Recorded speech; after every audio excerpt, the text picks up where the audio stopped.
क्यों नहीं है। आज हमें ये तक पता नहीं हमारा रब कौन है, हमारा दीन धर्म क्या है, हमारा नबी कौन है। मोहतरम बुजुर्गों और दोस्तों, इससे बढ़कर गैरत की बात क्या हो सकती है। ये वजह यही है, आज हम खुद दीन से दूर, हमारे मासूम बच्चे दीन से दूर, हमारे मासूम बच्चों की जिंदगियां दीन से दूर है। मोहतरम बुजुर्गों और दोस्तों, आने वाला मुस्तकबिल हमारे लिए बड़ा खतरनाक होगा।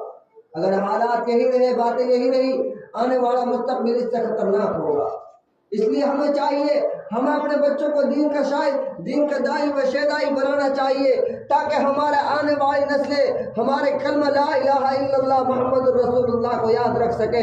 हमें अपने बच्चों को दीन का शायद दाई व शेदाई बनाना चाहिए, ताकि आने वाले बच्चे हमारी मस्जिद में होने वाली अजान को याद रख सकते हैं। हमें अपने बच्चों को दीन का दाई व शेदाई बनाना चाहिए, ताकि आने वाली नस्ल हमारी मस्जिदों को आबाद रख सके। मोहतरम बुजुर्गों और दोस्तों, आप देख रहे हो